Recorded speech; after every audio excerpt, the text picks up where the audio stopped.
नमस्कार, जय हिंद। स्वागत है आपका मगरा न्यूज पर। आज की ताजा खबरों के अपडेट में बात करेंगे देश भर की तमाम बड़ी और काम की खबरों के साथ ही सरकार की ओर से आज लिए गए कुछ महत्वपूर्ण फैसलों, जारी किए गए कुछ नए नियमों की। तो बुलेटिन की शुरुआत करते हैं पहली खबर से। तो आम आदमी के लिए राहत की खबर। कैंसर, शुगर सहित कई बीमारियों की दवा के दाम घटे, अब पैरासीटामोल के रेट भी हुआ है कम। सरकार ने कैंसर, डायबिटीज, बुखार और हाइपेटाइटिस सहित कई गंभीर बीमारियों के इलाज में काम आने वाली दवाओं के रेट में 40% की कमी कर दी है। वही ऐसा सरकार की आवश्यक दवाओं की सूची यानी NLEM में शामिल 119 दवाओं की अधिकतम कीमतें तय करने के कारण हुआ है। वही सरकार का इरादा जो है आने वाले समय में NLEM में शामिल कुछ दवाओं की अधिकतम कीमतें तय करने का है। वही बुखार में काम आने वाली दवा जो है पैरासीटामोल, उसके दामों में भी 12% की कमी की गई है। वही नेशनल फार्मास्यूटिकल प्राइसिंग अथॉरिटी की बैठक में सूची में शामिल 119 तरह की जो यहाँ पर फॉर्मुलेशन वाली दवाएं हैं, उनकी अधिकतम कीमत प्रति टैबलेट कैप्सूल तय की गई है। वह जिन मुख्य दवाओं की कीमतों में कमी की गई है उनमें यहाँ पर बुखार की दवा पैरासीटामोल और मलेरिया के इलाज में काम में आने वाली हाइड्रोक्सीक्लोरोक्विन दवाएं शामिल है। बात अब करते हैं अगली खबर की। तो देश में कोरोना का खतरा, IMA ने कहा लॉकडाउन की जरूरत नहीं, 90% लोगों में महामारी के खिलाफ इम्यूनिटी बनी। भारत में कोरोना के बढ़ते खतरे के बीच इंडियन मेडिकल एसोसिएशन यानी IMA के डॉक्टर अनिल गोयल ने यहाँ पर गुरुवार को कहा है कि भारत में लॉकडाउन की जरूरत नहीं पड़ेगी। IMA के मुताबिक चीन की तुलना में भारत के लोगों की जो इम्यूनिटी है वो ज्यादा स्ट्रॉन्ग है। भारत की 95% आबादी में कोरोना के खिलाफ इम्यूनिटी बनी हुई है। ऐसे में देश में लॉकडाउन नहीं लगेगा। वही भारत में कोरोना के खतरे को देखते हुए केंद्र सरकार अभी अलर्ट हो गई है। इसे लेकर गुरुवार को प्रधानमंत्री मोदी ने रिव्यू मीटिंग की है। मीटिंग के दौरान PM मोदी ने मास्क पहने और सोशल डिस्टेंसिंग की अपील की है। इसके अलावा उन्होंने टेस्टिंग बढ़ाने और कोविड सैंपल की जीनोम सीक्वेंसिंग पर भी जोर दिया।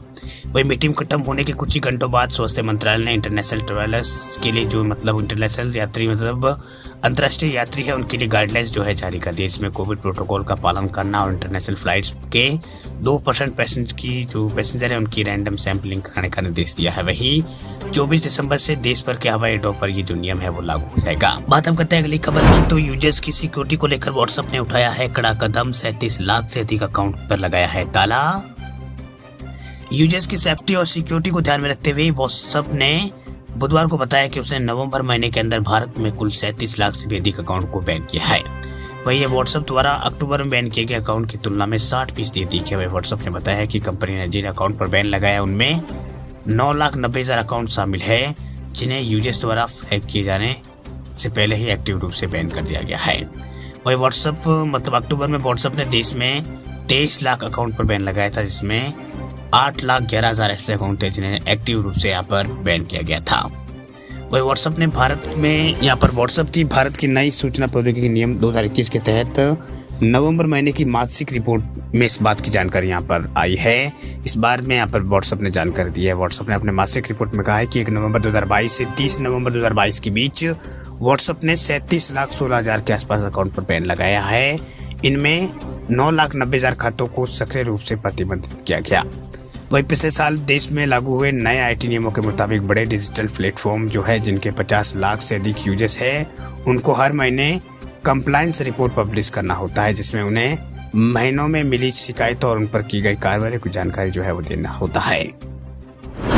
बात अब करते हैं अगली खबर की। तो टाटा मोटर्स देने जा रहा है नए साल में कस्टमर्स को झटका, नई कार खरीदना होगा महंगा। लोग अक्सर ही नए साल पर अपने घर में नई कार लाना पसंद करते हैं। टाटा मोटर्स भारत की सबसे बड़ी कार निर्माता कंपनियों में से एक है और कंपनी की कई शानदार गाड़ियां मार्केट में मौजूद है। वही कई नई गाड़ियां आने वाले समय में मार्केट में दस्तक देगी। ऐसे में अगर आप भी नए साल में नई टाटा की गाड़ी अगर लाने की सोच रहे हैं तो आपके लिए जो कार खरीदना है पहले से ज्यादा महंगा होने वाला है।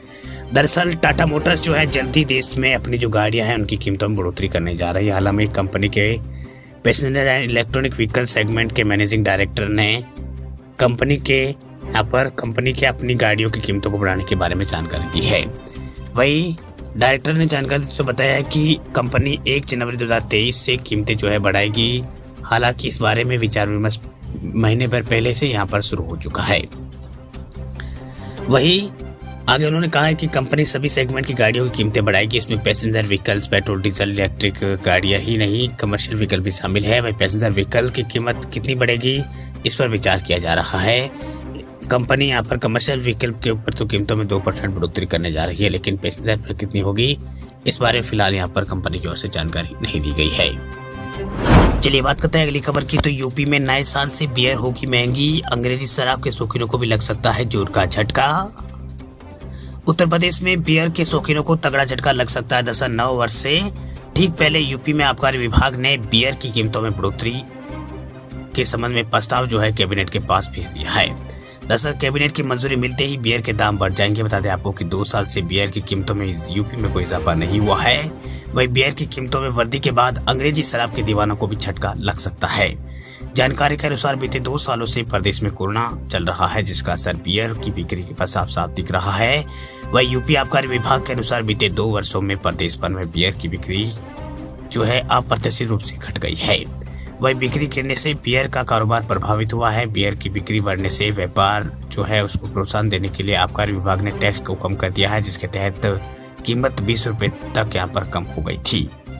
वही कोरोना काल में देश के अन्य हिस्सों में अन्य हिस्सों की तरह यूपी में भी शराब की बिक्री घट गई थी, लेकिन जब कोरोना का असर कम हुआ तो सूबे में बियर की बिक्री में तेजी चली। वही यूपी आबकारी विभाग के अनुसार प्रदेश में बियर की बिक्री 80% तक अभी उछाल देखा गया है। इस तरह शराब की बिक्री में भी 60% की बढ़ोतरी हुई है। वही दूसरी तरफ उत्तर प्रदेश के कारोबारी बियर की कीमतों को बढ़ोतरी की लगातार मांग कर रहे थे। यही वजह है कि आबकारी विभाग ने कीमतों में बढ़ोतरी के प्रस्ताव को तैयार कर कैबिनेट के पास भेज दिया है।